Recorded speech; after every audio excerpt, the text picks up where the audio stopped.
Gerard. I'm the Executive Director at the Janesville Performing Arts Center, and we are on the campus of the Rock County Historical Society. I have a couple of brief announcements before the show. First off, I want to thank RCHS for letting us do these shows on our campus.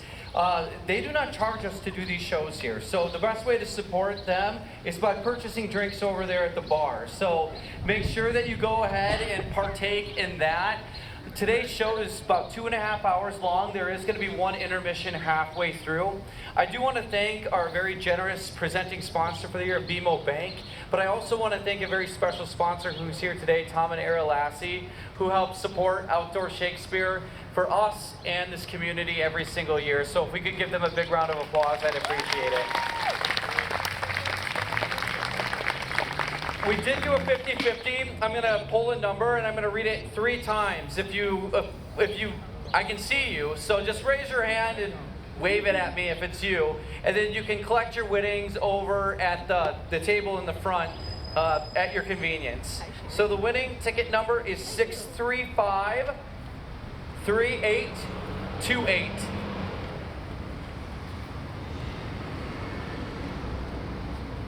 Six 353828. Last one. Yay, congratulations. Okay. 638 let me start over. 6353828. Yeah. Yeah, congratulations. You can pick it up over there, okay? Without further ado, JPAC presents Macbeth by William Shakespeare.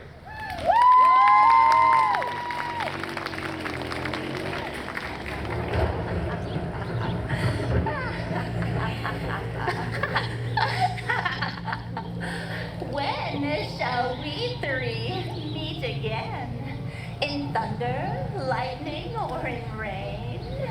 When the hurly-burly's done, when the battle's lost and won, there will be air that sets up sun. Where the place? Upon the heath, there to meet with Macbeth.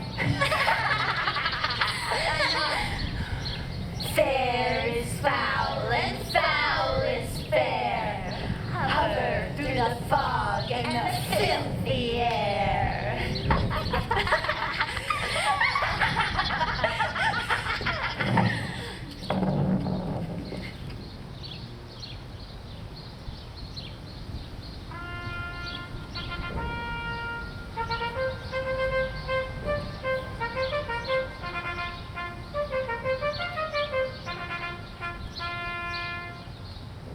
What bloody man is that?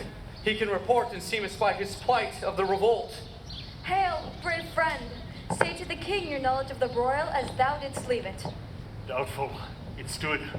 Merciless MacDonald from the Western Isles on his damned quarrel smiling like a whore. But all's too weak.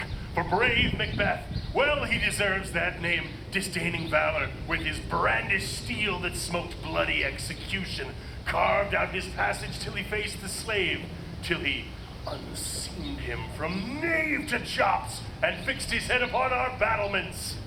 Virtuous cousin, worthy gentleman. No sooner justice had with valor armed, but the Norwegian lord, with furbished steel and new supplies of men, began a fresh assault. Dismayed not this our captains, Macbeth and Banquo?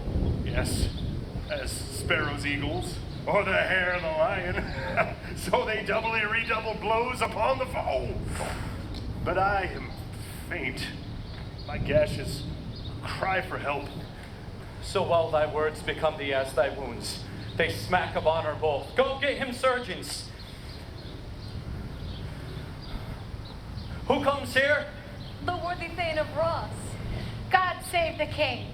Where camest thou, worthy Thane? From Fife, great king.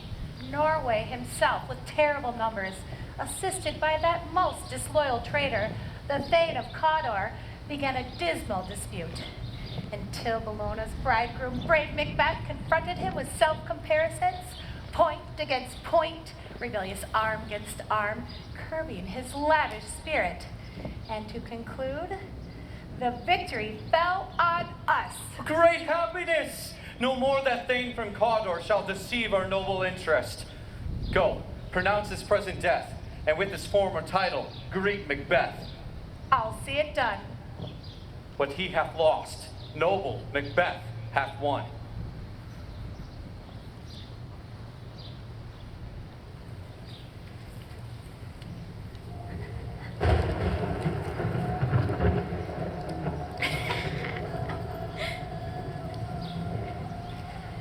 Where hast thou been, sister? Killing swine. Sister, wert thou? A sailor's wife had chestnuts in her lap and munched and munched and munched. Give me, quoth I. Unroy to thee, witch, the rum-fed Runyon cries. Her husband's to Aleppo gone, master of the tiger. But in a sieve I'll thither sail, like a rat without a tail. I'll do, and I'll do, and I'll do. I'll give thee a wind. Thou art kind, And I another. I myself have all the other, and the very ports they blow, all the quarters that they know in the shipman's card. I'll drain him dry as hay. Sleep shall neither night nor day hang upon his penthouse lid. He shall live a man forbid.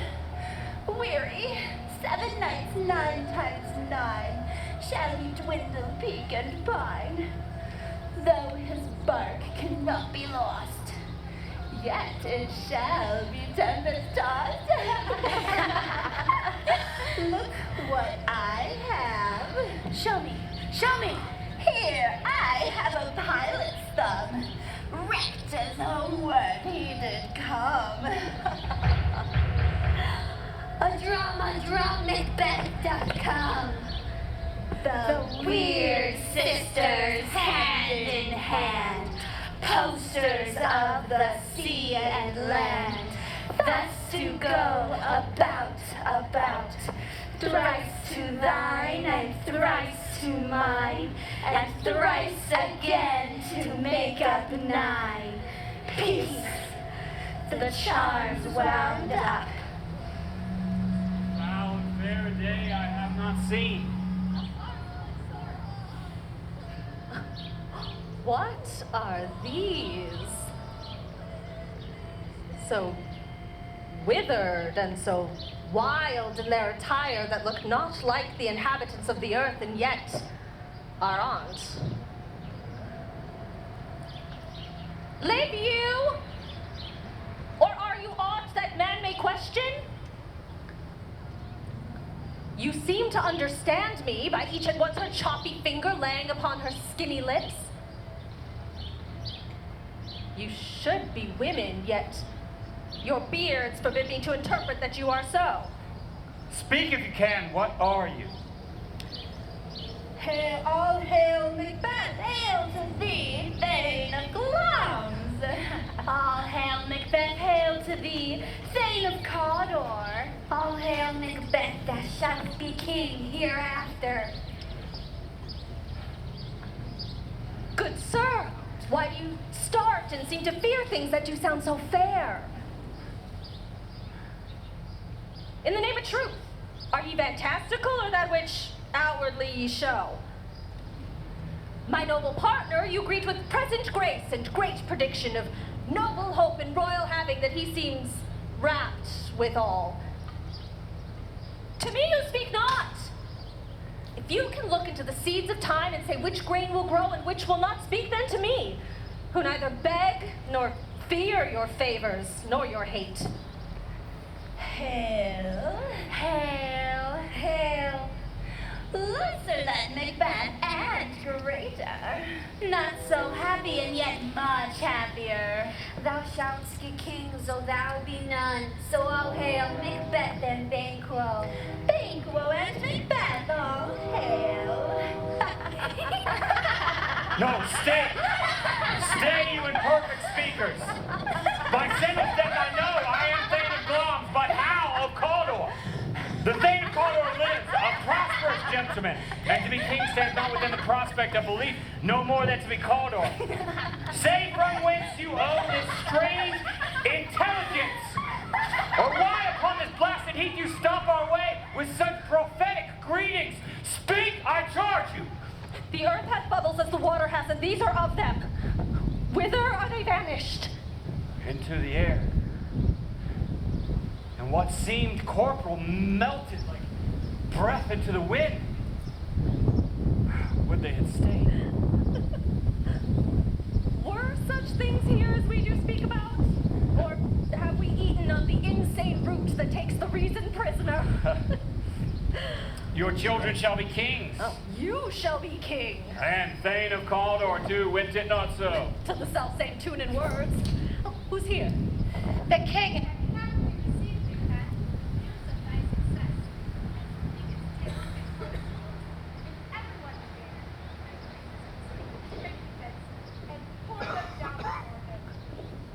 We are sent to give thee from our royal master thanks. Only to herald thee into his presence, not pay thee.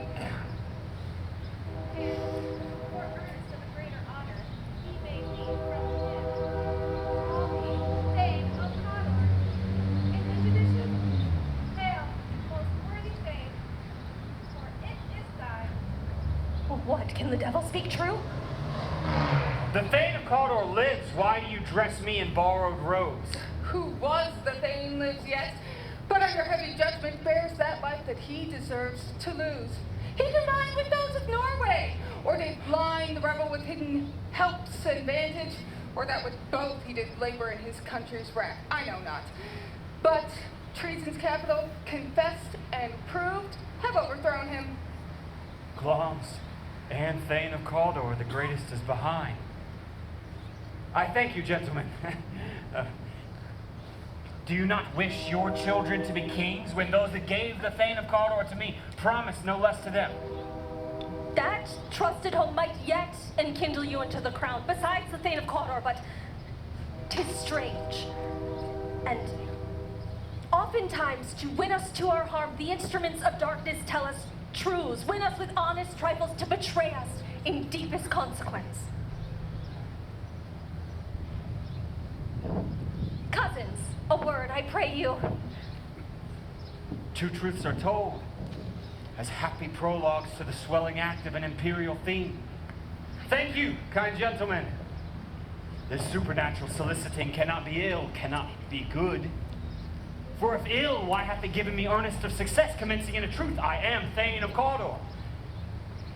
But if good, why do I yield to that horrid suggestion which doth unfix my hair and make my seated heart knock at my ribs against the use of nature? Your present fears are worse than horrid imaginings. My thought, whose murder is yet but fantastical, shakes so my single state of man that function is smothered in surmise, and nothing is but what is not. Look how our partner's wrapped. No, if chance will crown me, then it must do so without my stir. Come what come may, time and the hour runs through the roughest day. Worthy Macbeth, we stay upon your leisure. Pardon me, my dull brain was wrought with things forgot. Kind gentlemen, your pains are registered every day where I turn the leaf to read them. Come, let us towards the king. Think on what hath chanced, and the interim having weighed it, we will speak our free hearts each to other. Very gladly. Come, friends.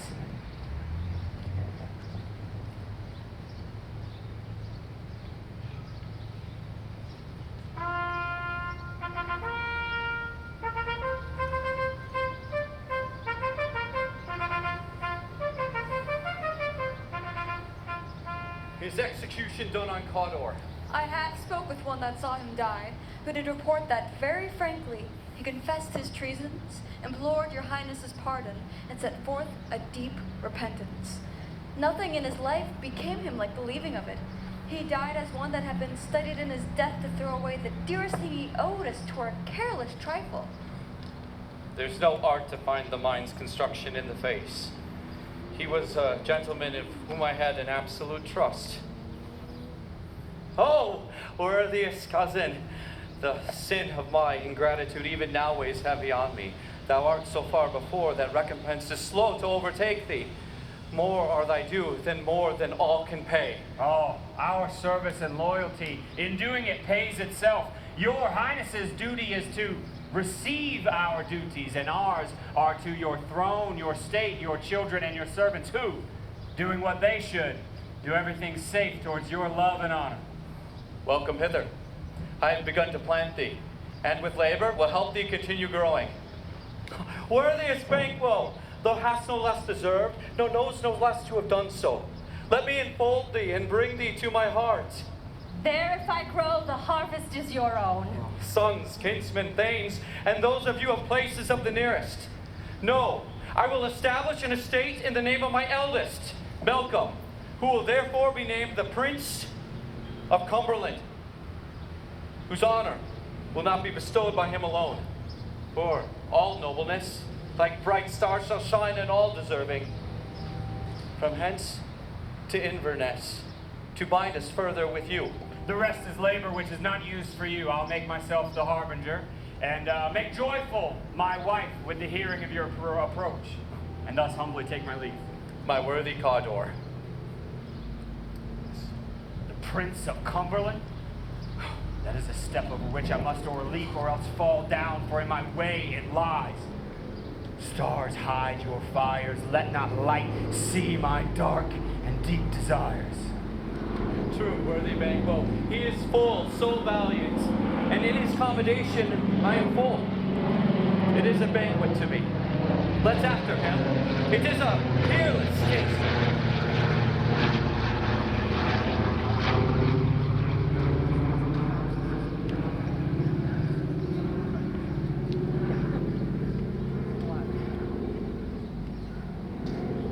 They met me in the day of success. And I have learned by the perfectest report they have more in them than mortal knowledge. When I burned in desire to question them further, they made themselves air, into which they vanished. Whiles I stood wrapped in the wonder of it, came missives from the king, who all hailed me Thane of Cawdor, by which title before these weird sisters saluted me and referred me to the coming on of time with Hail King that shalt be. This have I thought good to deliver thee, my dearest partner of greatness, that thou mightst not lose the dues of rejoicing by being ignorant of what greatness is promised thee. Lay it to thy heart, and farewell. Glum thou art, and Cawdor, and shalt be what thou art promised. Yet, do I fear thy nature? It is too full of the milk of human kindness to catch the nearest way. To be great. Art not without ambition, but without the illness should attend it. What thou wouldst highly, that wouldst thou holily. Wouldst not play false, and yet wouldst wrongly win. Thou'st have great glance. That which cries, thus thou must do, if thou have it, and that which rather thou dost fear to do, than wishest should be undone. Hie thee hither, that I may pour my spirits in thine ear, and chastise with the valor of my tongue all that impedes thee from the golden round, which fate and metaphysical aid doth seem to have thee crowned withal. What is your tidings? The king comes here tonight. Thou art mad to say it. Is not thy master with him, who wert so would have informed for preparation? So please you, it is true, our Thane is coming. One of my men had the speed of him, who almost dead for breath had scarcely more than would make up his message. Give him tending. He brings great news.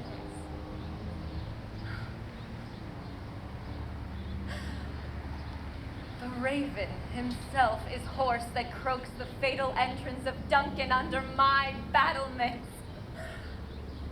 Come, you spirits, that dwell on mortal thoughts, unsex me here, and fill me from the crown to the toe top full of direst cruelty.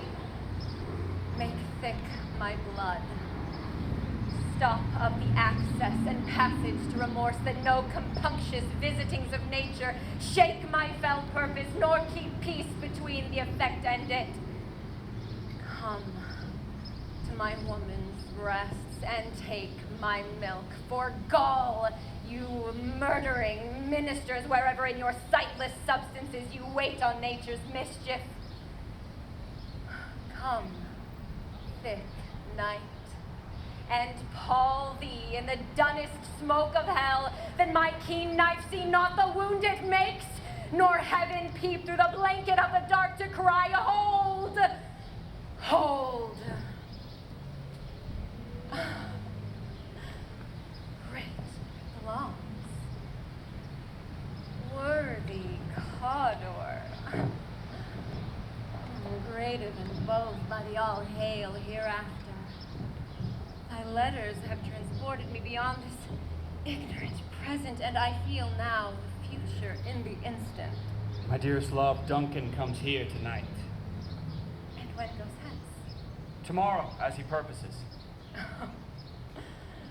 Never shall sun that morrow see. Your face, my faith, is as a book where men may read strange matters. To beguile the time, look like the time. Bear welcome in your eye, your hand, your tongue. Look like the innocent flower, but be the serpent under it. He that is coming must be provided for. And you shall put this night's great business into my dispatch, which will to all our nights and days to come give solely sovereign sway and masterdom. We'll talk more on it. Only look up clear. To alter favor ever is to fear. Leave all the rest to me.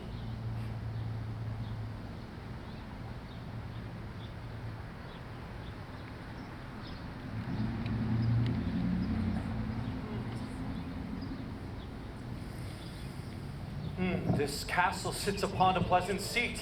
The air nimbly and sweetly recommends itself unto our gentle senses. This guest of summer, the temple-haunting martlet, does approve by his loved mansionry that the heaven's breath smells wooingly here. No jutty, frieze, buttress, nor coign of vantage, but this bird hath made its pendant bed and procreate cradle. Where they most breed and haunt, I have observed the air is delicate. Well, see, here's our honored host.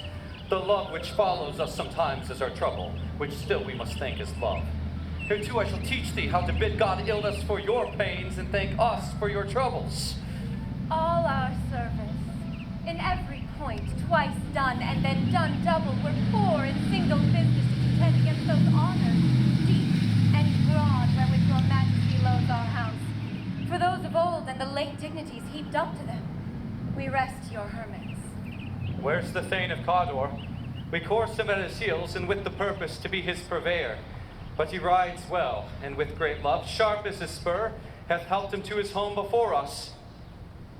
Great, honorable hostess, we are your guests tonight. Your servants ever have theirs themselves, and what is theirs in compt, to make their audit at your highness's pleasure, still to return your own. Give me your hand. Bring me to your host. We love him highly. We will continue our graces towards him. By your leave, hostess.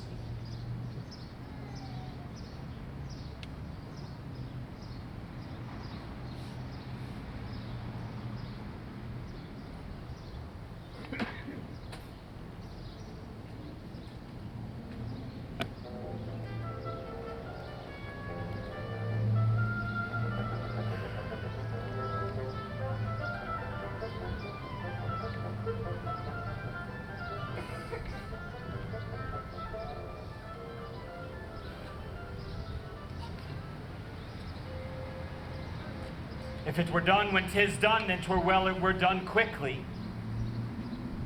that but this blow might be the be-all and the end-all here. But here upon the bank and shoal of time, oh, we jump the life to come. But in these cases, we still have judgment here. That we but teach bloody instruction, return to plague the inventor. This even-handed justice commends the ingredients of our poison chalice to our own lips. For he's here in double trust. First, as I am his kinsman and his servant, both strong against the deed. Then, as I am his host, who should, against his murderer, shut the door, not bear the knife myself. Besides, this Duncan hath borne his faculties so meek, hath been so clear in his great office, that his virtues would plead like angels, trumpet-tongued against the deep damnation of his taking off. Pity the naked newborn babe striding the blast, or heaven's cherubims horsed upon the sightless couriers of the eye. They would blow the horrid deed in every eye, that tears would drown the wind. No. I have no spurs to prick the sides of my intent, only faulting ambition, which o'erleaps itself to fall on the other. How now, what news? He has almost supped. Why have you left the chamber? Hath he asked for me? No, you not. He has. We will proceed no further in this business. He hath honored me of late, and I have bought golden opinions from all sorts of people, which would be worn now in their newest gloss, not cast aside so soon. Was the hope drunk wherein you dressed yourself? Hath it slept since? And wakes it now to look so green and pale at what it did so freely? From this time such I account thy love. Art thou afeard to be the same in thine own act and valor as thou art in desire? Wouldst thou have that which thou esteem'st the ornament of life, and live a coward in thine own esteem? Letting I dare not, wait upon I would, like the poor cat in the adage. Pray peace! I dare do all that may become a man. He who dares do more is none. Well, what beast was then that made you break this enterprise to me? When you durst do it, then you were a man. And to be more than what you were, you would be so much more the man. For time nor place did then adhere, and yet you would make both. They have made themselves, and at their fitness now does unmake you. I have given suck, and know how tender 'tis to love the babe that milks me. I would, while he was smiling in my face, have plucked my nipple from his boneless gums and dashed the brains out, had I so sworn as you have done to this. If we should fail? We fail. But screw your courage to the sticking place and will not fail.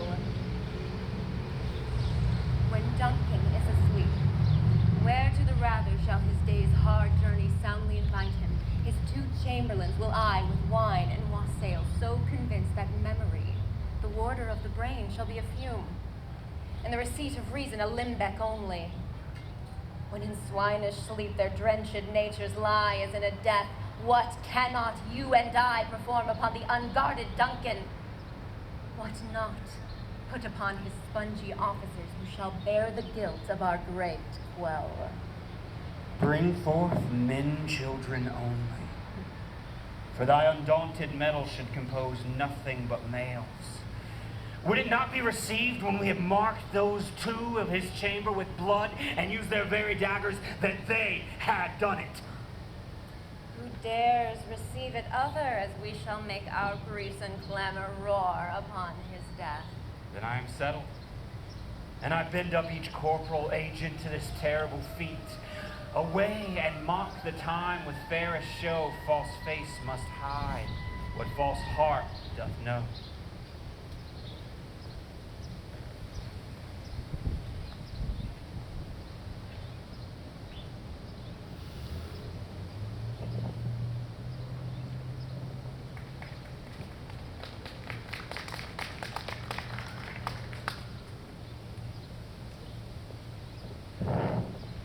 goes the night, boy? The moon is down.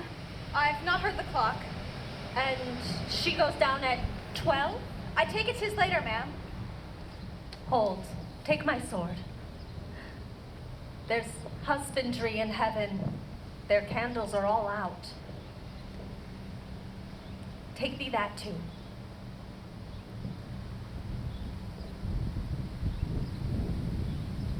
A heavy summons lies like lead upon me, and yet I would not sleep. Merciful powers, restrain in me the cursed thoughts that nature gives way to in repose. Give me my sword. Who's there? A friend! What, sir? Not yet at rest? Oh. The king's abed. He hath been an unusual pleasure and sent great largesse to your offices. This ruby brooch he greets your wife withal by the name of most kind hostess, and shut up in measureless content. All is well.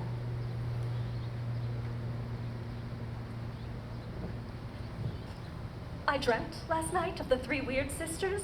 To you, they have showed some truth. I think not of them. But when we could treat an hour to serve, we would have some words upon that purpose, if you would grant the time. At your kindest leisure. Cleave your will to my consent when time is, and it will make honor for you. So I lose not in seeking to augment it, but still keep my bosom franchise and allegiance clear. I shall be counseled. Good. Repose a while.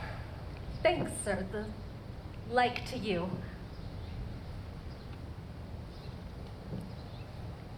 Bid my mistress ring upon the bell when my drink is ready. Get thee to bed.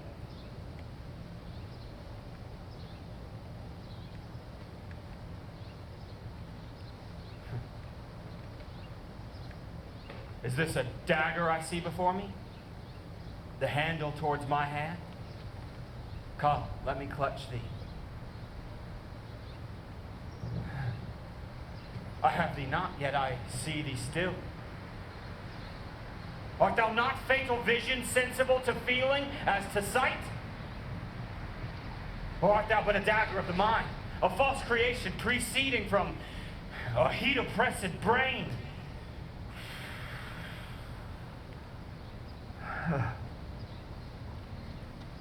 And yet I see thee still, in form as palpable as this which now I draw. Thou marshallest me the way that I was going, and such an instrument I was to use.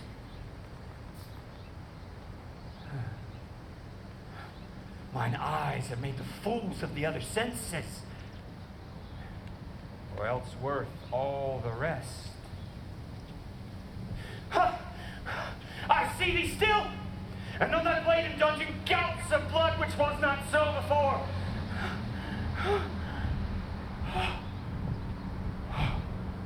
No, it is not so. It is the bloody business which informs thus to mine eyes. And now o'er the one-half world nature seems dead, and wicked dreams abuse the curtained sleep. Witchcraft celebrates pale Hecate's offerings, and withered murder, alarmed by his sentinel, the wolf, whose howls his watch, moves like a ghost with Tarquin's ravishing strides towards his design.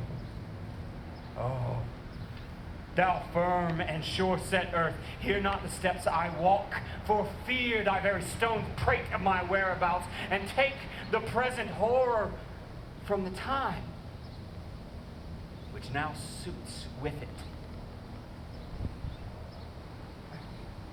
Whilst I threat, he lives. Words to the heat of deeds, to cold breath gives. Oh, I go, and it is done, for the bell invites me. But hear it not, Duncan, for it is a knell that summons thee to heaven. or to hell.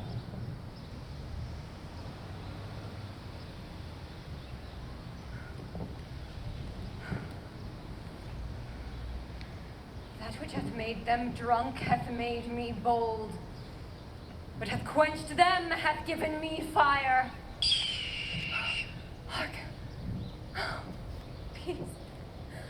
It was the owl that shrieked, the fatal bellman which gives the sterns good night.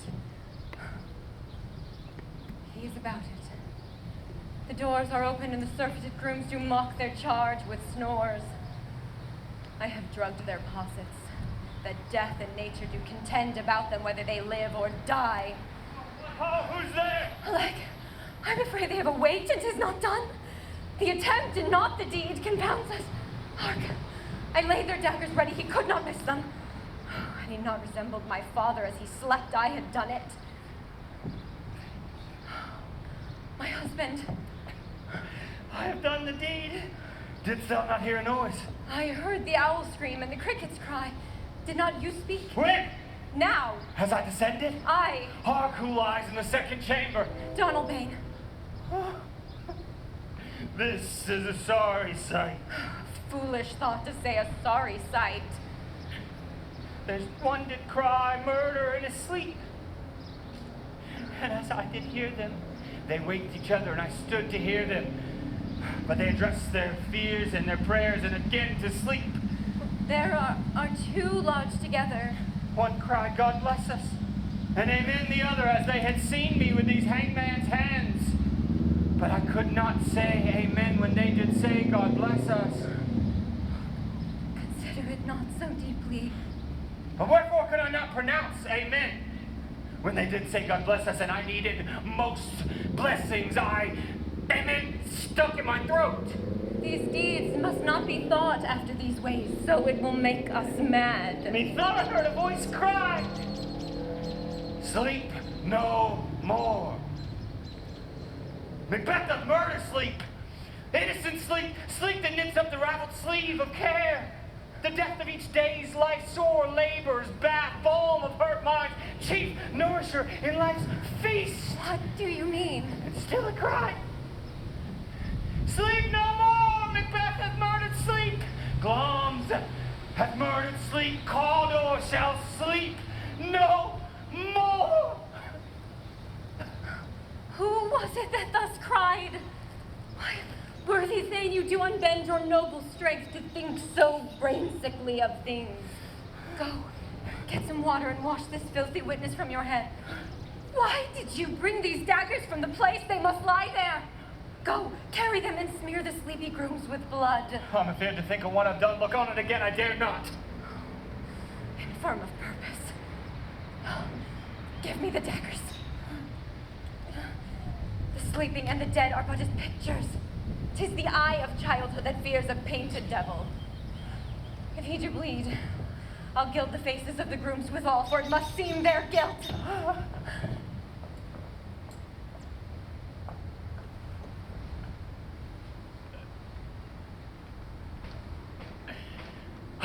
Whence is this knocking?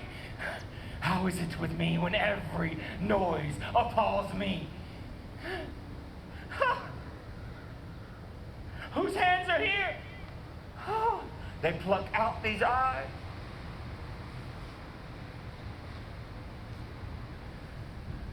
Will all great Neptunes wash clean this blood from my hands? No.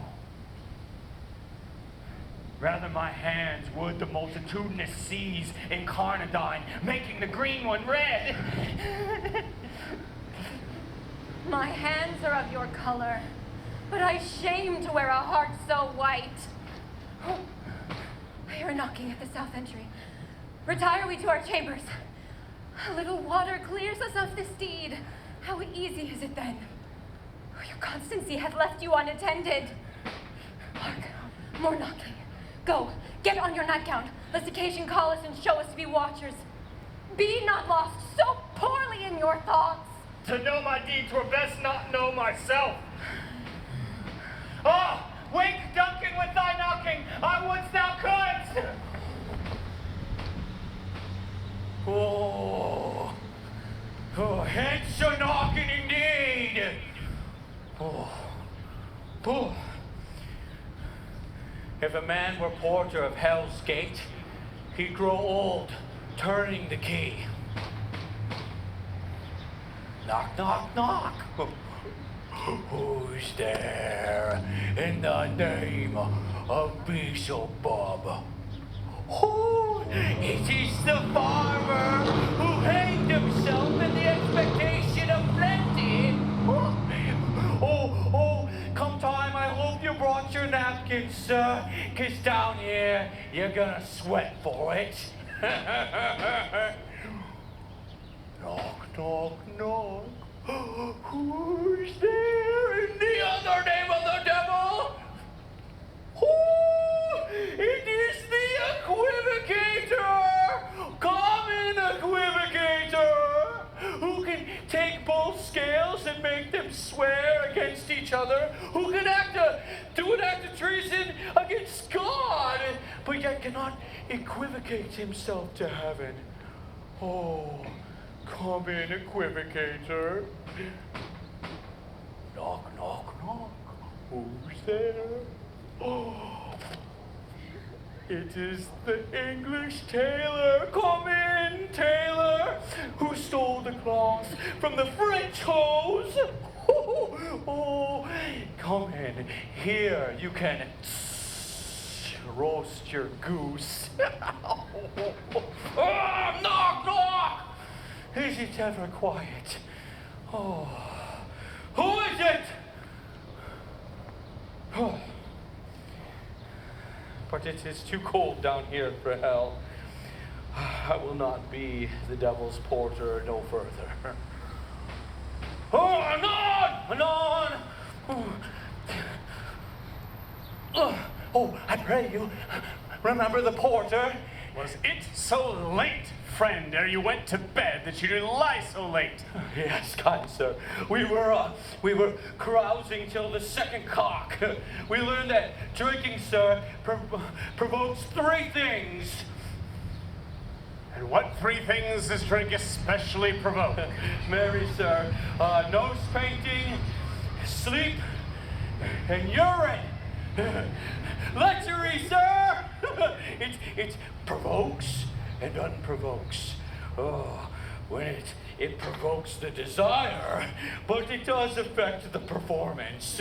A drink can be had, sir, for an equivocator with lechery. What mars him makes him. What sets him on top takes him down off on top. What persuades him disheartens him. And what makes him stand up to it makes him not stand up to it. In conclusion, what equivocates him in sleep gives him a lie and leaves him. I believe drink gave thee the lie last night. Yes, kind sir. Is thy master stirring? Our knocking has awakened him. Here he comes. Good morrow, noble sir. Good morrow, both. Is the king stirring yet, worthy thane? Not yet. He did command me to call timely upon him, and I've almost slipped the hour. I'll show you the way to his chamber. I know this is a joyful trouble to you, but yet 'tis one. Later we delight in physics pain. This is the door. Thank you. I'll make so bold to call, for 'tis my limited service. Goes the king hence today. He did appoint so. The night has been unruly. Where we lay, our chimneys were blown down. Strange screams of death. The obscure bird clamored the livelong night. Some say the earth was feverish and did shake. 'Twas a rough night. Oh, horror! Horror! Horror! Neither tongue nor heart cannot conceive nor name thee. What is the What's matter?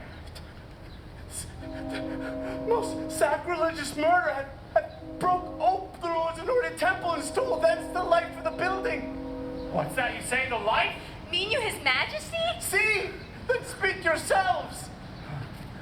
Awake! Awake! Murder! Treason! Ring the alarm bell! Bigbo! Malcolm! Don!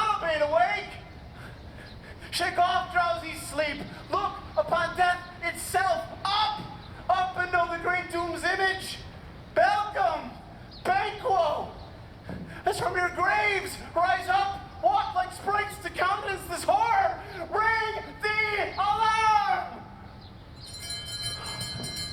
What's the business that such a hideous trumpet calls to parley the sleepers of the house? Speak! Speak! Gentle lady, 'tis not for you to hear what I could speak. The repetition in a woman's ear would murder as it fell. Banquo, Banquo. Our royal master's murdered. Whoa!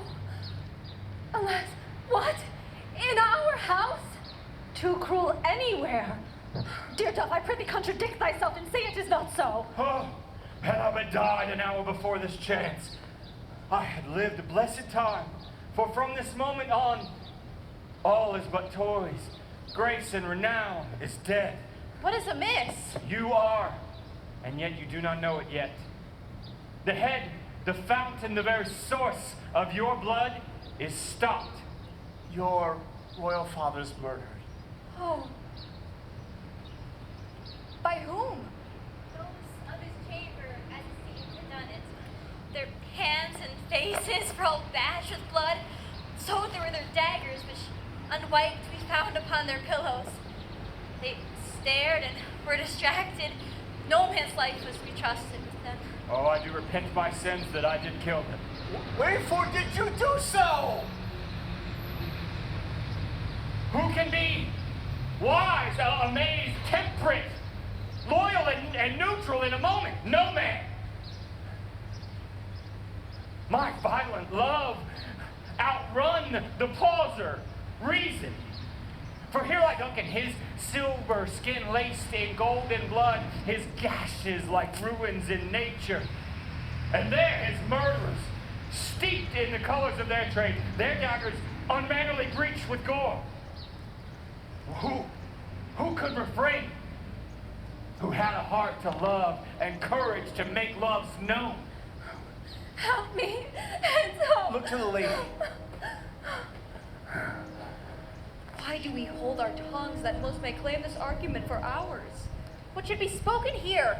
Where our fate, hidden in auger hole, may rush and seize us? Let's away! Our tears are not yet brewed. Nor our strong sorrow upon the foot of motion. Look to the lady.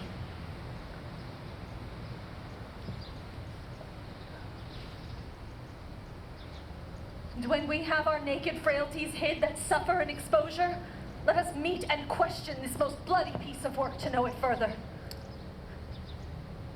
Fear and scruples shake us. In the great hand of God I stand, and thence against the undivulged pretense I fight of treasonous malice. So do I. So all. Let us put on manly readiness and meet in the hall together. Aye.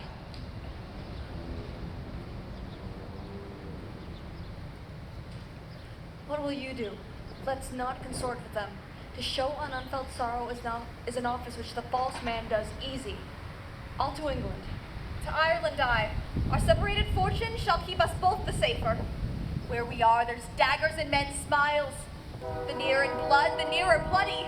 This murderous shaft that shot hath not yet lighted, and our safest way is to avoid the aim.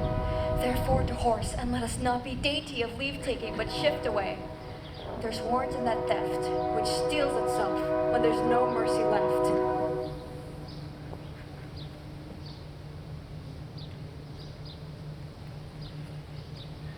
How goes the world, sir, now?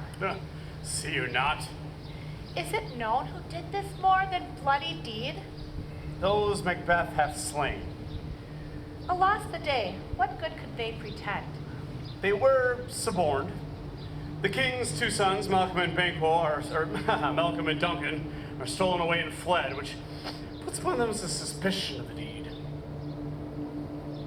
Well, then 'tis most like the sovereignty will fall upon Macbeth. He is already named and gone to Scone to be invested. Where's Duncan's body? Carried to Colmkill, sacred storehouse of his ancestors and guardian of their bones. Were you to Scone? No, cousin. Out to Fife. Well, then I will thither. May you see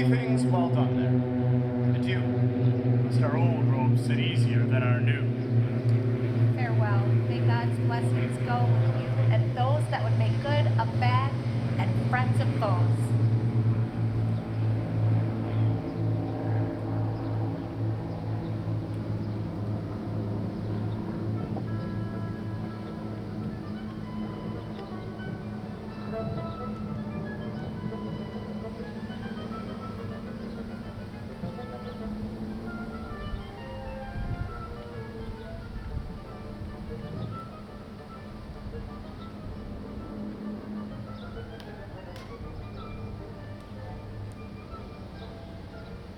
Thou hast it now. King, Cawdor, Gloms, all as the weird women promised. And I fear thou playedst most foully for it. Yet, it was said it should not stand in thy posterity, but that myself should be the root and mother of many kings. If there come truth from them, as upon thee, Macbeth, their speeches shine, why, by the verities on thee made good, may they not be my oracles as well, and set me up in hope? But hush, no more. Ah! Here's our chief guest! If she had been forgot, it had been as a gap in our great feast, and all thing unbecoming. We hold a solemn supper, sir, and we will request your presence. Let your highness command upon me, to the which my duties are with the most indissoluble tie for ever knit. Ride you this afternoon? Aye, my good lord. Ah, we had should else have considered your good advice, which hath been both brave and prosperous in today's good counsel. But we'll take tomorrow. Is it far you ride? As far, my lord, as will fill the time twixt this and supper. Go not my horse the better, I must become a borrower of the night for a dark hour or twain. Well, fail not our feast! My lord, I will not. We hear our cousins are in England and in Ireland, not confessing their cruel parricide, but filling their hearers' ears with strange invention. But more of that tomorrow. How you, adieu. Gosfleance, with you. Aye, my good lord. Our time does call upon us. And I do wish your horses sure and swift of foot, as I do commend you to their backs. Farewell.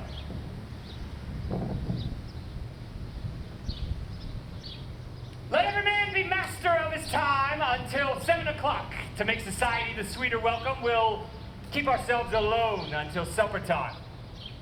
Till then, God be with you.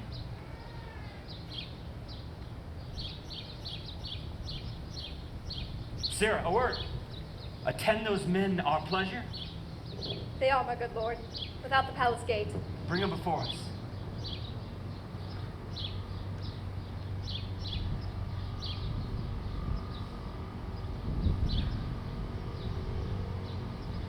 To be thus is nothing, but to be safely thus. Our fears in Banquo stick deep, and in her royalty of nature reigns that which should be feared. 'Tis much she dares.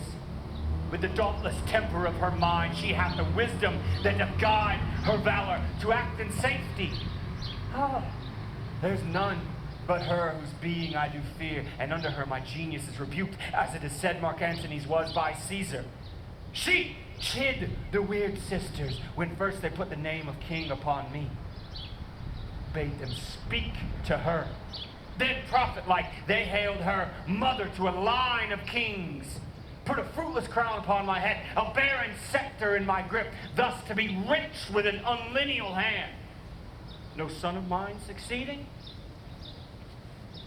If it be so, for Banquo's issue have I filed my mind. Put rancors in the very vessel of my peace.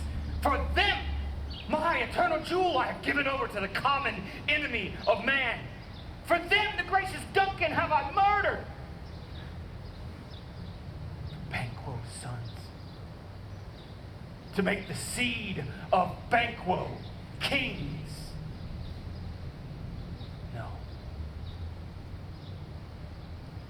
Rather than so, come fate into the list and champion me to the utterance. Hark, who's there? Take yourself to the door. We'll call to you anon. Was it not yesterday we spoke together? It was, so please, Your Highness. Good, and considered you my speeches. No, it was she, in times past, who held you so under fortune, who you thought had been our innocent self. Did I not make good to you, passed in probation with you? How you were borne in hand, how crossed the instruments, and who wrought with them, and to all else, and half a notion and a soul crazed might say, thus did Banquo. You have made it known to us. Good. I did so. And I went further, which is the point of our second meeting. Do you find your patience so predominant in nature that you can forgive this? Are you so gospeled that you should pray for this good man and her issue, whose heavy hand hath bowed you to the grave and beggared you and yours forever? We are men, my liege. Aye! In the catalog, ye go for men, just as greyhounds, hounds, mongrels, spaniels, curs, waterbugs, and shows, all are clept by the name of dogs. In this valued file distinguishes the slow, the swift, the subtle, the housekeeper, and the hunter, all according to that gift which bounteous nature hath in him clothed, and so of men. Now, if you be in manhood, but not in the lowest rank, pronounce it now, and I will put that business in your bosom, whose execution takes your enemy off and grapples you to the love and heart of us, who wear our health but sickly in her life, but in her death were perfect. I am one, my liege, whom the vile blows and buffets of this world is so incensed that I am reckless what I do to spite this world. I am another, so weary with disaster, tugged by fortune, that I would set my life on any chance to mend it or be rid on it. Know both of you that Banquo is your enemy. True, my lord. So is she mine. And in such bloody distance, her very being thrust against my nearest of life. Now I could, barefaced, sweep her from my sight, my will avouch it. Yet I must not. For certain friends of hers and mine, whose love I must not drop, but wail her fall, who I myself struck down. And thus I do make assistance to your love, to hide this deed from the common eye for sundry weighty reasons. Shall my lord do as you command? Though our lives be given Your to the- spirit shines through you. I will. As this hour at most, I will appoint you where to hold yourself and acquaint you with the perfect spy of the time and the moment on it. For it must be done tonight. And something from the palace. For always thought, I require a clearness. And to leave no rubs or botches with the work, Fleance, her son, who does go with her, whose absence is no less material to her, to me, than is his mother's. He must embrace the fate of that dark hour. Resolve yourselves. We are resolved, my lord. Good, hide yourselves within. I'll come to you anon. It is settled then. Banquo thy soul's flight. If it find heaven, must find it out tonight.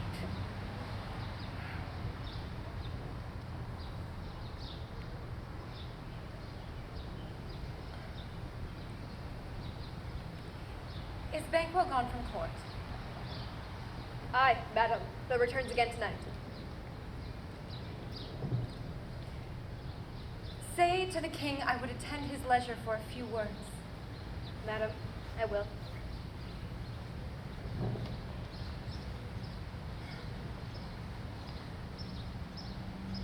Naughts had. All spent. Where our desire is got without content.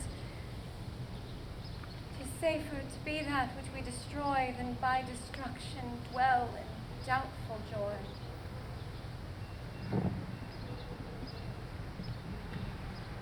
How now, my lord? Why do you keep alone? Of sorriest fancies your companions making, using those thoughts which should indeed have died with them they think on. Things without all remedy should be without regard. What's done is done.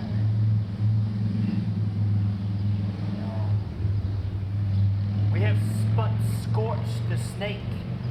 She'll close and be herself, whilst our poor malice lives in fear of her former tooth. But let the frame of things disjoint, ere we will live in fear, eat our meals in fear, sleep in the affliction of the dreams that shake us nightly. Better to be with the dead, whom we to gain our peace have sent to peace, than to lie in restless ecstasy of the tortured mind. Duncan is in his grave, and after life's fitful fever, he sleeps well. Treason has done its worst, nor steel nor poison, domestic malice or foreign levy, nothing can touch him further. Come on, gentle, my lord. Sleek o'er your rugged looks, be bright and jovial among your guests tonight. So shall I, love, and so I pray shall you be. Present yourself to Banquo, and in that eminence of eye and tongue, unsafe the while, we must lave our honors in these flattering streams, making our faces visits to our heart, disguising what we are. You must leave this. Oh, full of scorpions is my mind, dear wife. Knowest that Banquo and her fiance lives. But in them nature's copies not etern. There's comfort yet. They are assailable. Then be thou jocund, ere the bat hath flown its cloistered flight. Ere pale Hecate summons the shard-born beetle, and with its drowsy hums hath rung night's yawning peal, there will be done a deed of dreadful note. What's to be done? Oh, be innocent of the knowledge, dearest Chuck. Till thou applaud the deed, come, sealing night.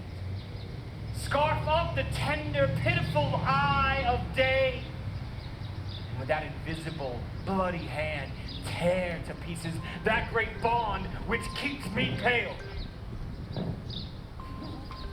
Light thickens, and the crow makes wing to the rooky wood. Good things by day begin to droop and drowse, as night's black agents to their praise do rouse. Thou marvelest at my words, but hold thee still. Bad things begun make safe themselves by ill. Prithee, peace, come with me.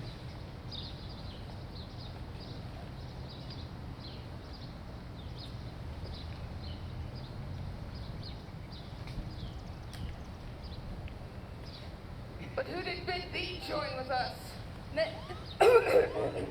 Macbeth! He is not our distrust, for he delivers our offices in what we must do in the direction just. Then stand with us. The western sky yet glimmers with some streaks of day. Now spurs the lated traveler apace to gain the timely inn, and near approaches the subject of our watch. Hark! I hear horses. Give us a light there. Ho! 'Tis he, The others are within the letter of content or already in the castle. Her horses go about. About a mile, but she does usually. So all men do, from hence the palace gate maketh their walk. A light!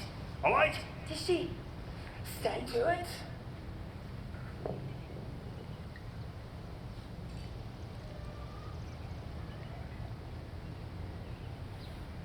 It will be rain tonight. Then let it come down! Treachery!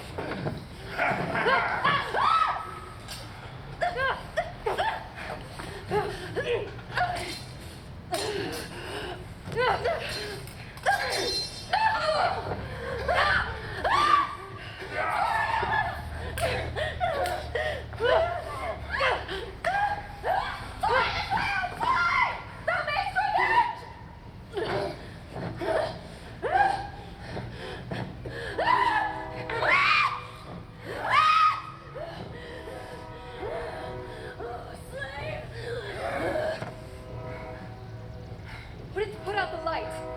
Who's that away? We've lost us half of our affair. There is but one down. The sun has fled. Let's away and say how much is done.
You know your own degrees, at first and last.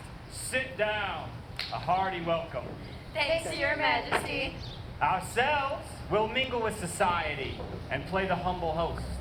Our hostess keeps her state, but in best time we will require her welcome. Pronounce it for me, sir, to all our friends. For my heart speaks, they are welcome. See, they do regard you with their hearts' thanks. Be great in mirth. Being that the table's full, I'll sit here in the midst. And anon, we'll drink the table round. There's blood on my face. 'Tis Banquo's then. Better thee without than she within. She is settled then? Aye, my lord, her throat is cut. That I have done for her. Thou art the best of the cutthroats, but he's good that did the like for Fleance. If thou didst, thou art the non-parial. Most royal sir, Fleance has escaped. Then comes my fit again. I had else all been perfect, whole as the rock and founded as the marble, as broad and general as the casing air. And now I am cabin cribbed, confined to doubts and saucy fears. But Banquo's safe. Aye, my good lord, safe in a ditch she bides with 20 treasured gashes on her head, the least a death to nature. Thanks for that. There the grown serpent lies. But the worm that's fled hath a nature that in time venom will breed. No teeth for the present. Enough. We'll talk tomorrow. My royal lord, you do not give the cheer. The feast is sold that is not often vouched, while 'tis a making 'tis given with welcome. To feed we're best at home. From thence the sauce to meat, a ceremony meeting we're bare without it. Sweet remembrance, sir. Good digestion, wait on good appetite, and health on both. May it please your highness, sit. We had here our country's honor roofed. were the grace presence of our Banquo here, whom I must challenge for unkindness rather than pity for mischance. Her absence, sir, lays blame upon her promise. Please it your highness to grace us with your royal company? The table's full. Here is a place reserved, sir. Where? Here, my good lord. What is it that moves your highness? Which of you have done this? Done what, my lord? Canst not say it was me? Oh, don't shake those gory locks at me. Gentlemen, rise. His highness is not well. Sit, worthy friends. My lord is often thus, and hath been from his youth. Pray you keep seat. The fit is momentary. Upon a thought he will again be well. If much you note him, you shall offend him and extend his passion. Feed and regard him not. Are you a man? Aye, and a bold one that might look on that which would appall the devil. Oh, proper stuff. This is the very painting of your fear. This is the air-drawn dagger which you said led you to Duncan. Oh, these flaws and starts and postures to true fear would well become a woman's story at a winter's fire authorized by her grandam. Shame itself! Why do you make such faces? When all's done, you look but on a stool. Look, lo, behold! What care I? Huh? Well, if thou canst not, then speak too. If charnel houses and our graves do send those that we should bury back, our monuments should be mauled to kites. What quite unmanned in folly!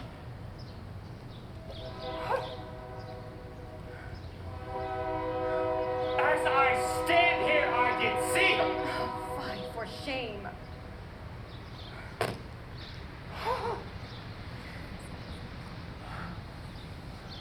Blood hath been shed ere now. And ere humane statute purged the gentle wheel, I too, since murders have been performed, too terrible for the ear. It was a time when the brains were out, the man would die, and there an end. But now they rise again.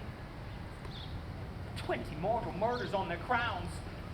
This is more strange than such a murder is. My worthy lord, your noble friends do lack you. I do forget. Most worthy friends, think not, I have a strange infirmity that is nothing to those that know me. Here, I'll drink, fill full some wine. I drink to the general joy of the whole table. And were our Banquo here, to her, for all we thirst, to her we thirst. Our duties and a pledge. Oh God! Quit thy sight! Let the earth hide thee, there's nothing in those eyes that you do glare with. Think of this, good peers, but as a thing of custom, 'tis no other. Only it spoils the pleasure of the time. What man dare? I dare!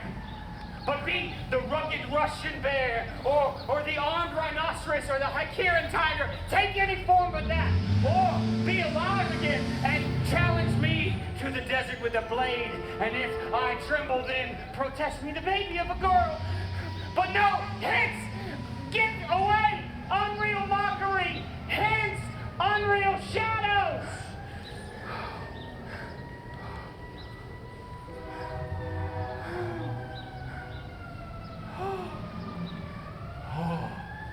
Why, being gone, I am a man again. You have displaced the mirth, broke the good meeting with most admired disorder. Can such things be? And overcome us like a summer cloud. You make me strange, even to the disposition that I owe, now that I think you can look on such sights and keep the natural ruby of your cheeks whilst mine are blanched with fear. What sights, my lord? I pray you speak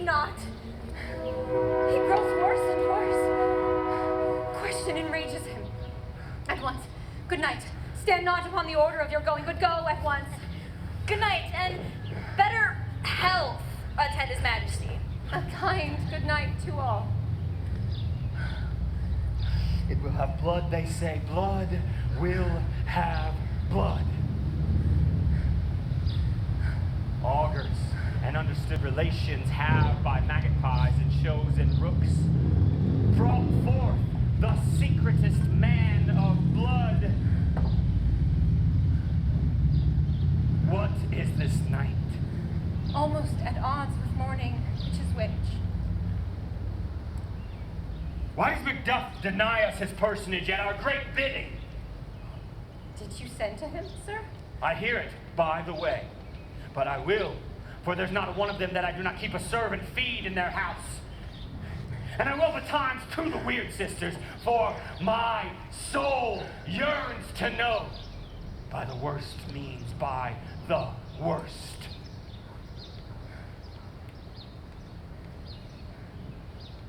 I am steeped in blood.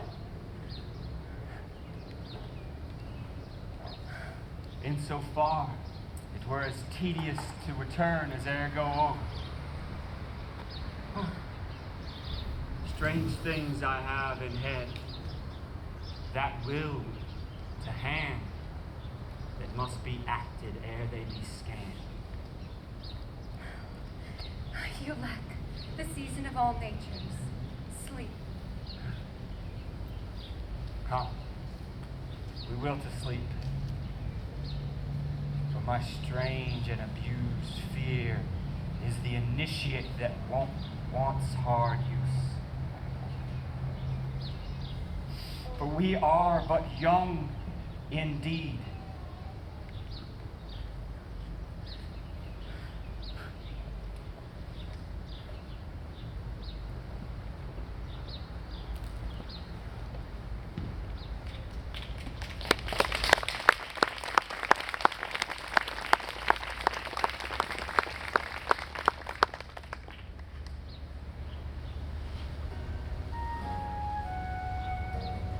That'll be a 15-minute intermission.